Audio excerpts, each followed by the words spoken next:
இது நதியலை, நான் பொன்வாக்கா. நூலரங்கம் நிகழ்ச்சிக்கு உங்களை வரவேற்கிறேன். இன்றைய நூலரங்கம் நிகழ்ச்சியில நாம ஒரு புதிய புத்தகத்தை அறிமுகப்படுத்த போறேன். வழக்கம் போல அறிமுகம் தான், திறனாய்வுலாம் கிடையாது.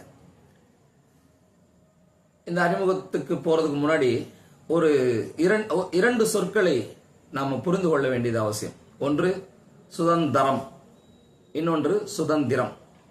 சுதந்திரம்னா நம்ம பெற்றோர்கள் மூலமா, முன்னோர்கள் மூலமா நமக்கு வரக்கூடிய செல்வம், சுதந்திரித்துக் கொள்ளுதல், இன்ஹெரிட்டன்ஸ்.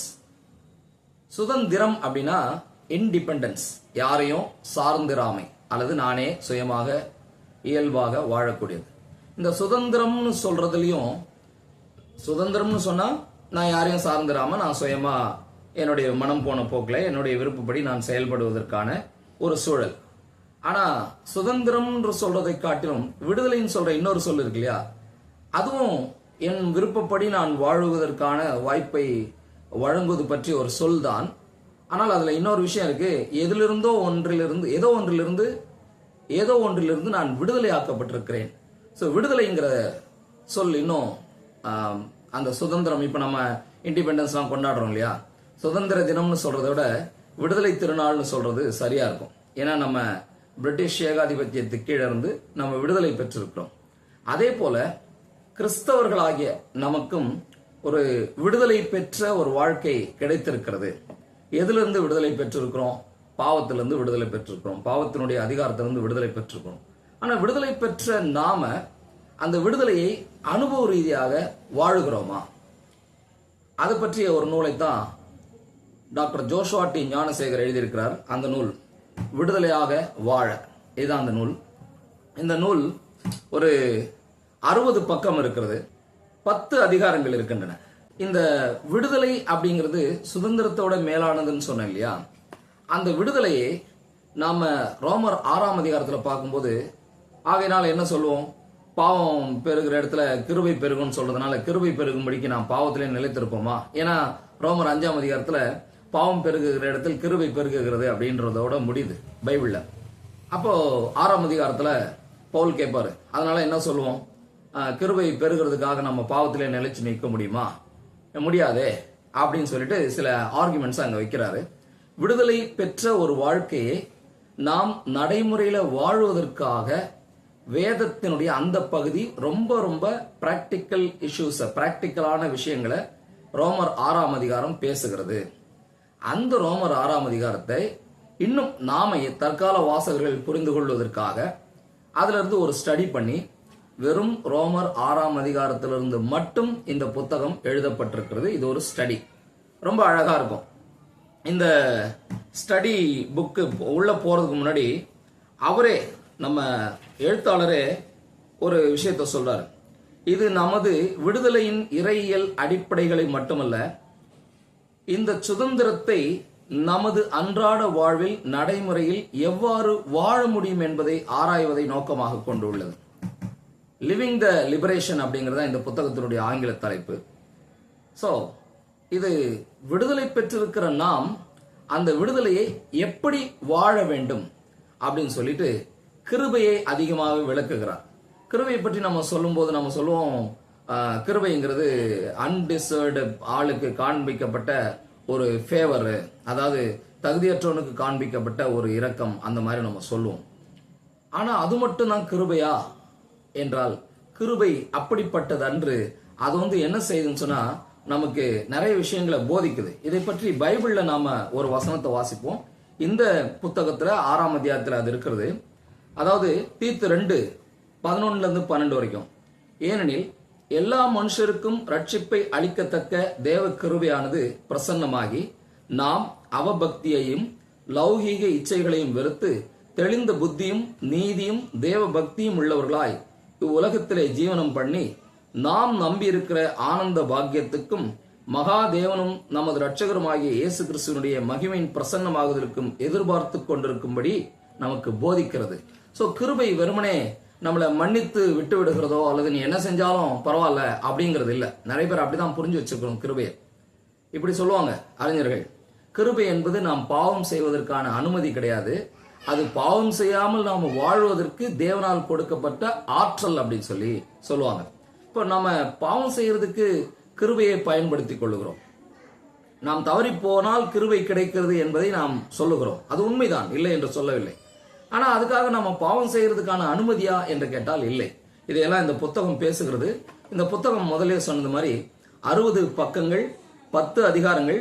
10 அதிகாரங்களுக்கு பிறகு ஒரு பழமொழியெல்லாம் இருக்கு. அதாவது கிருபையை பற்றி ஆதி சபை பிதாக்கள் என்னெல்லாம் சொல்லியிருக்கிறாங்கன்ற பழமொழி இருக்குது.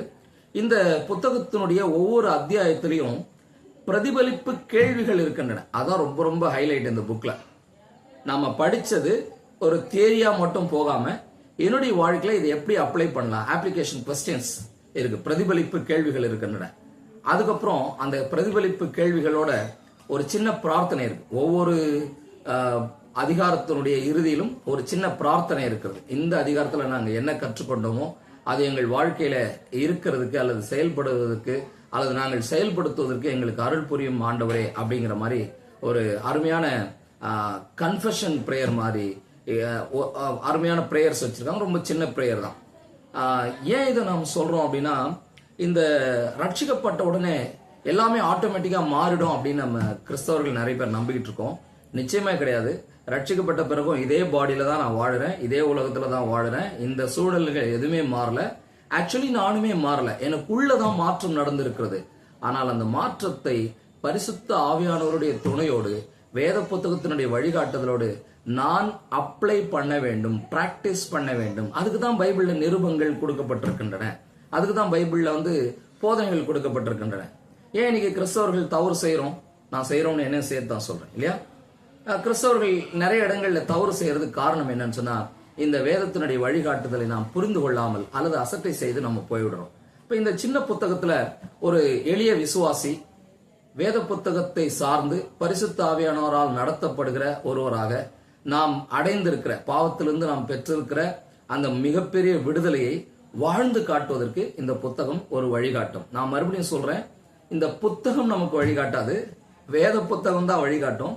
அந்த பகுதியை தியானிக்கிறதுக்கு இந்த புத்தகம் வழிகாட்டும். சோ இதனுடைய மெயின் ரூட் எங்க இருக்குன்னு சொன்னா, பைபிள்ல ரோமர் 6ஆம் அதிகாரம் தான் இதனுடைய ரூட். அந்த ரோமர் 6ஆம் அதிகாரத்தை தியானம் பண்றதுக்கு, நடைமுறையில நிறைய கேள்விகள் கேட்டு நம்ம அப்ளை பண்றதுக்கு இந்த புத்தகம் உதவும். இதை எழுதியவர் என் நண்பர் டாக்டர் டி ஜோஷுவா ஞானசேகர்.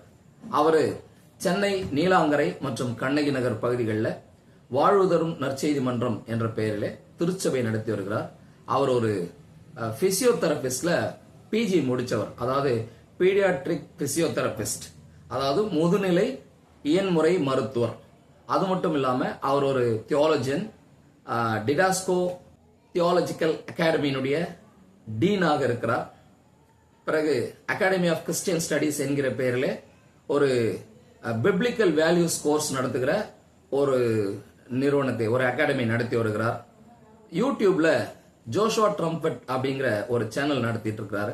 ஏற்கனவே அவர் 2 புத்தகங்களை எழுதியிருக்கிறார். ஒன்று நாவல் போல இருக்கும், அது ஒரு பொதுவான பப்ளிஷர் வெளியிட்டு இருக்கிறாங்க. அது கிறிஸ்டியன் நாவல்னு சொல்ல முடியாது, ஆனால் கிறிஸ்டியன் வேல்யூ அதுல இருக்கும். அதை பத்தி நான் இப்பொழுது இந்த வீடியோல சொல்ல போறதில்ல, ஏன்னா இன்னொரு முறை அதையுமே திறனாய்வு பண்ணுவோம். அதுக்கப்புறம் த கால் ஆஃப் த கிராஸ், இதுவும் அவருடைய புத்தகம் தான்.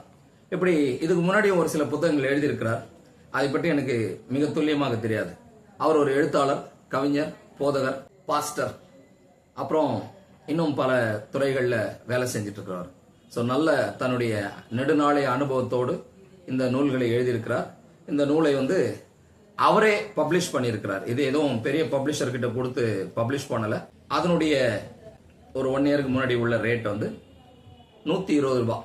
இந்த நூல் வாங்குறதுக்கான கான்டாக்ட் நம்பர் அண்ட் டீடைல்ஸ் டிஸ்கிரிப்ஷன்ல கொடுக்குறேன். நீங்க கால் பண்ணி பேசி நூலை ஆர்டர் பண்ணிக்கலாம். அவைலபிலிட்டி இருந்துச்சுன்னா கொடுப்பாங்க. ரேட் ஒருவேளை மாற்றத்துக்கு உட்பட்டது. நான் வாங்கும்போது 120 ரூபாய், இப்பொழுது விலை கொஞ்சம் கூடியிருக்கலாம். ஸோ எது எப்படி இருந்தாலும், ஒரு எளிய கிறிஸ்தவராக இருந்தாலும் சரி, நீங்க நெடுநாளாக கிறிஸ்தவத்தை பின்பற்றி இருக்கக்கூடிய நீண்டகால விசுவாசியா இருந்தாலும் சரி, போதகராக இருந்தாலும் சரி, இதுல தியாலஜிக்கல் பாயிண்ட்ஸ் இருக்கு. எளிமையான சொற்கள் மூலமாக எளிய விசுவாசிகளும் புரிந்து கொள்ளக்கூடிய செய்தி இருக்குது.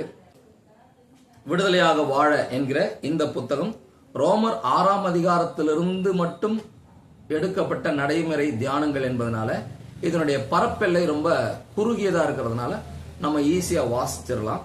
ரொம்ப சின்ன புக் தான், ஒரே சிட்டிங்ல நம்ம வாசிச்சிடலாம். காம்பாக்ட் சைஸ்ல தான் இருக்கு. மறுபடியும் இதை காட்டுகிறேன். நீங்கள் இதை வாங்கி பயன்பெறும்படி அன்புடன் கேட்டுக்கொள்கிறேன். நன்றி.